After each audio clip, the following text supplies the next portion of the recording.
Hello, James Corbett here, CorbettReport.com, reporting to you from the socially close streets of Western Japan.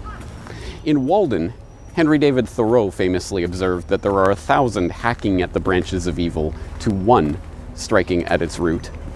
And there can be no doubt that there are many thousands that are hacking away at the branches of the evil that we see spreading out before us in the name of this pandemic panic, diligently deconstructing the dissembling discourse of the disease doomsayers.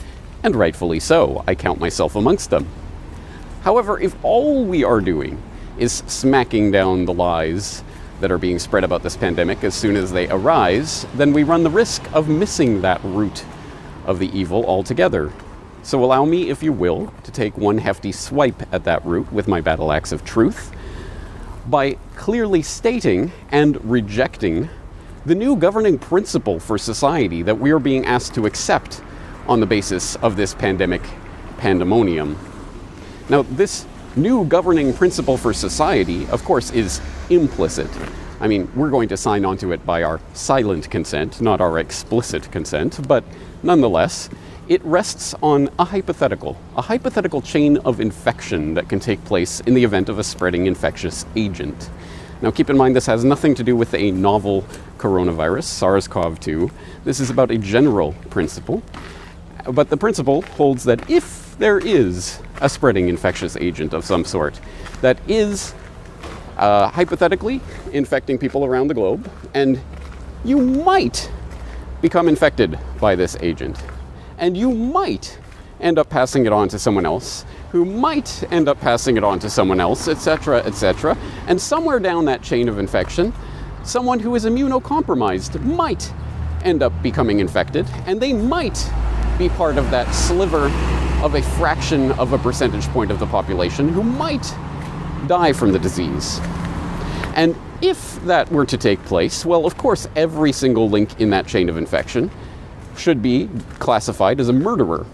And in order to prevent such a mass murder from taking place, governments around the world are not just empowered, but actually obligated to implement a sort of de facto medical martial law by following the pronouncements of the duly unelected health authorities to do whatever they deem necessary to prevent such a hypothetical chain of infection from taking place, up to and including quarantining people within the walls of their own homes and or entering those walls to forcibly remove people from their own homes.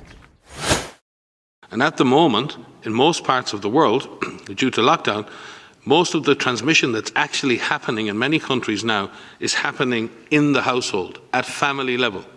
In some senses, transmission has been taken off the streets and pushed back into family units. Now we need to go and look in families to find those people who may be sick and remove them and isolate them in a safe and dignified manner.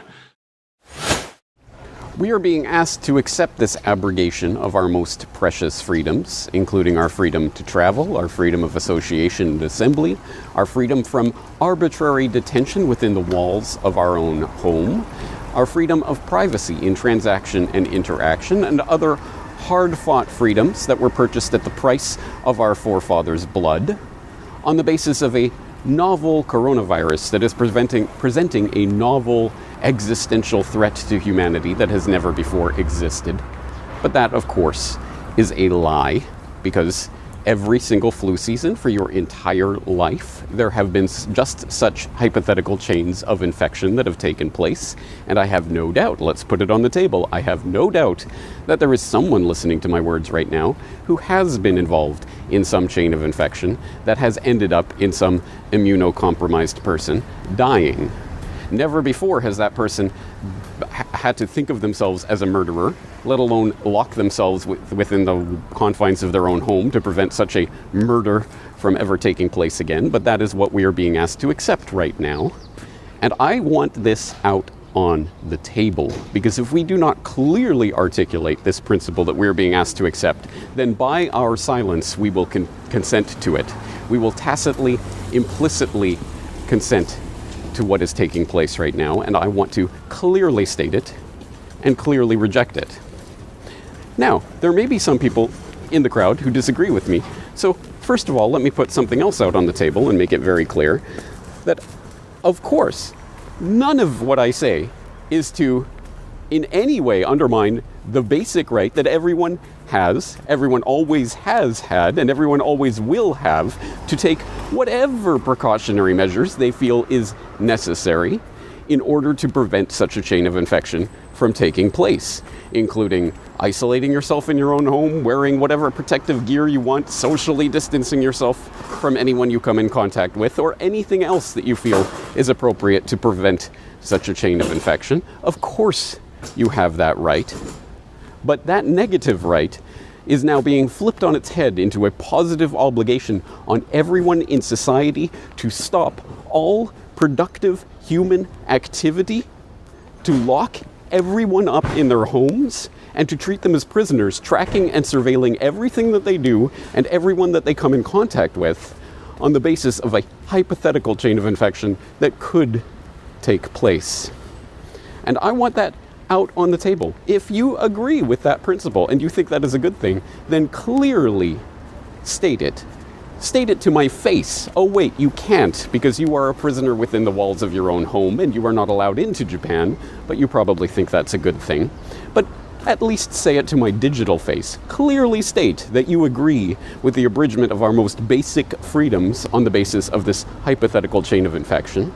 And clearly state where your line in the sand is. What do you think would be going too far for the government to do on the back of such a pandemic panic? Biometric ID, tracing and tracking every movement of every citizen at all times for the rest of their lives? Or the ability to march into people's homes to check for potential infections and forcibly vaccinate them if need be? Or any other number of measures that are now coming into view as a result of this panic? Where is your line in the sand? Clearly state it so that when that line is crossed, people will see that you are a hypocrite for cheering it on. Unless there is no line in the sand, and you think that governments are justified in doing anything that any presumed health authority says in the light of a pandemic situation. But at least state it openly and on the record. Don't hide behind vague, fluffy, woolly language. Tell us what you, specifically, not the agents of the state to whom you outsource your violence, but you would do in order to prevent people from living their lives in the event of a pandemic. There's a lot to think about here, and I hope you will do so, and join me in clearly rejecting this principle that we are being asked to accept right now. And if you do so, I think we will be getting a lot closer to striking at the root of this evil. James Corbett, CorbettReport.com.